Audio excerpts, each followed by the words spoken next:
Well, sometimes I go out by myself and I look across the water. And I think of all the things of what you're doing. And In my head I paint a picture.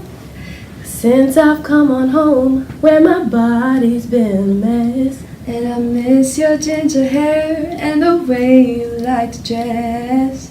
Why don't you come on over? Stop making a fool out of me. Why don't you come on over, Valerie? Valerie.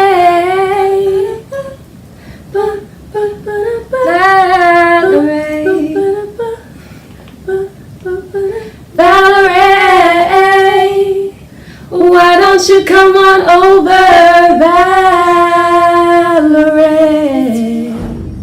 Welcome everyone to this week's episode of Unrooted Women's Volleyball Edition, and my guests for this week's show are none other than freshman setter on the women's volleyball team, JaNay Wooten, and junior do-it-all girl on the team, outside hitter I guess technically, Moea Kekauoha. Ladies, thanks for joining me on the show. Yeah, thanks for having us. You're very welcome. Let's start by talking a little bit about yourselves. Now I want to begin with you, JaNay. You're from Humble, Texas, and it's just outside of Houston, at least that's what Wikipedia says.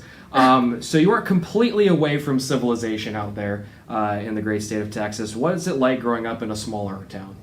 For me, Humble is not small at all. Really? I'd like to say.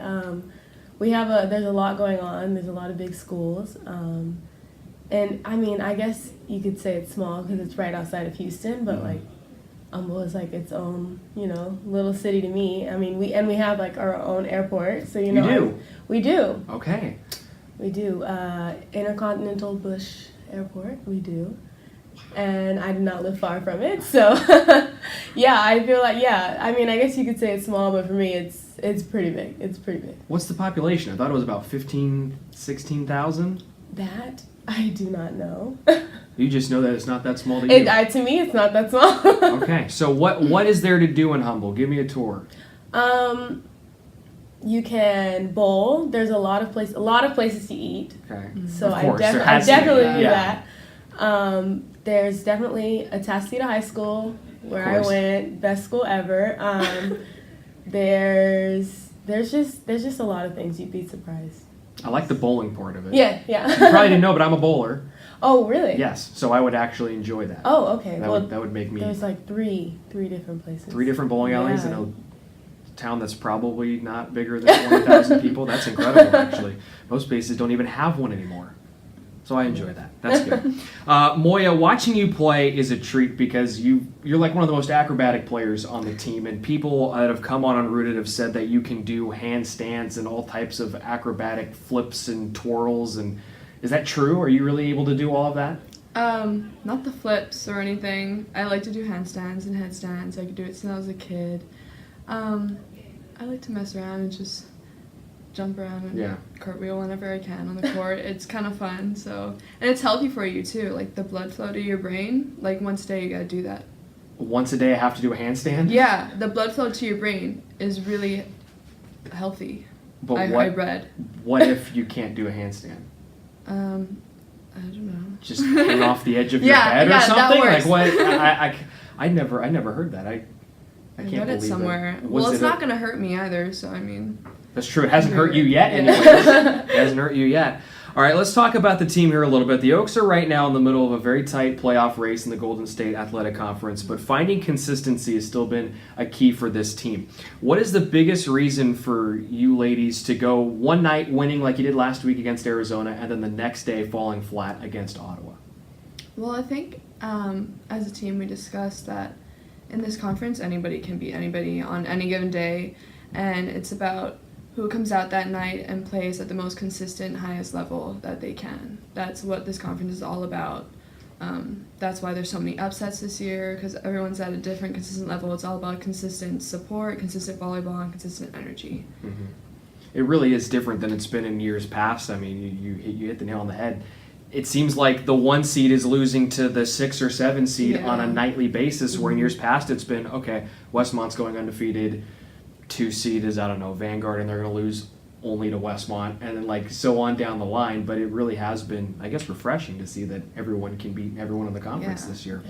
The win you had last week against Arizona was crucial. It kept you tied for 4th in the conference standings as we get towards the end here of the regular season. What adjustments did you make in that game to get back at Arizona Christian after you lost to them at home?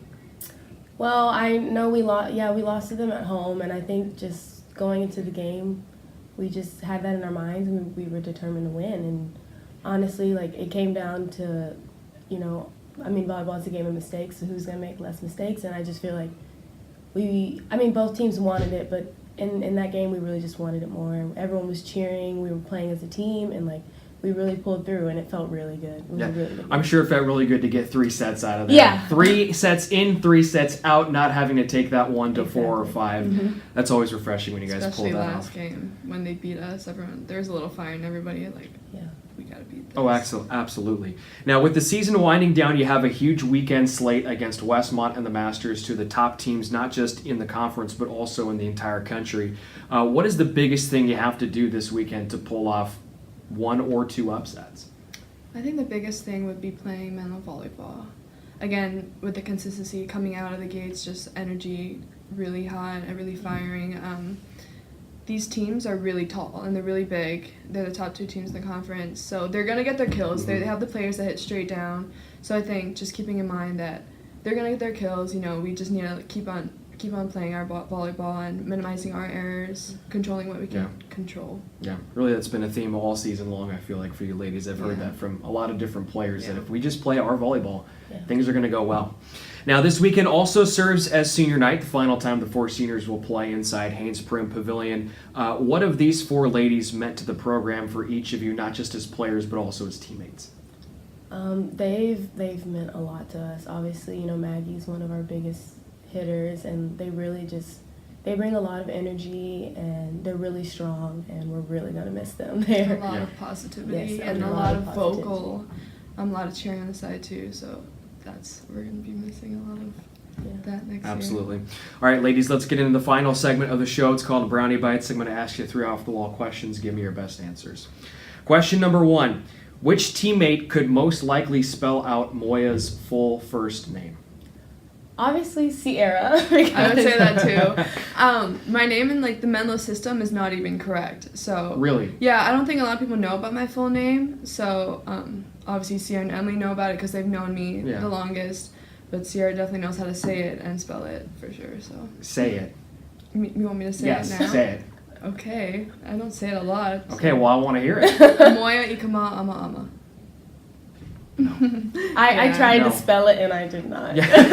I know JaNay asked me. She's like, Could you even get a few letters in? No, the first letter after Moea was wrong. So JaNay came in here knowing how to say my Moea, so that was impressive because I usually just tell people to call me Mo because they don't know how to say Moea. So. Yeah, I mean, you would be surprised how often I have opposing broadcasters say, how do you say her name? Even the shortened Moea Kekauoha, they struggle with that so much. I'm glad I've gotten to a point where I don't have to think twice about that, but if I had to go full name, no. I wouldn't do it. I'd probably retire. Question number 2, which teammate would make the worst bull rider? Oh, you answer. Jaden. Definitely Jaden.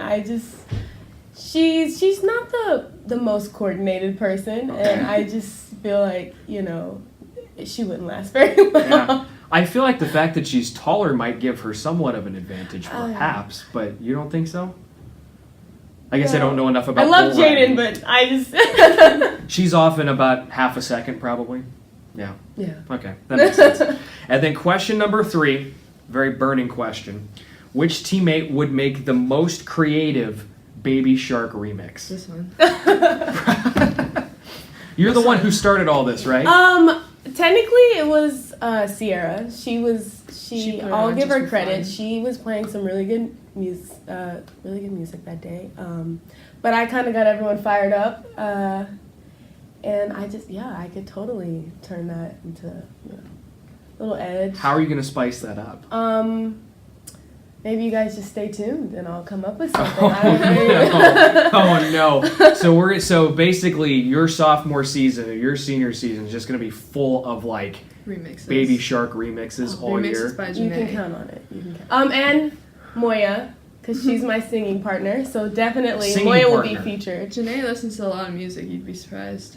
But Well- That's why I'm saying she could do all these remixes. I have heard you play a lot of out there music. I mean, like the transitions we go from like hip hop, rap, whatever it is, to then all of a sudden, I think I heard the last time a country song was in there for the first time ever, which blew my mind. Yep.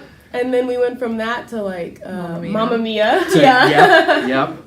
I listen to a lot of music. I tell everyone, I'm like, you'd be surprised like what songs I've heard. Yeah. So All right.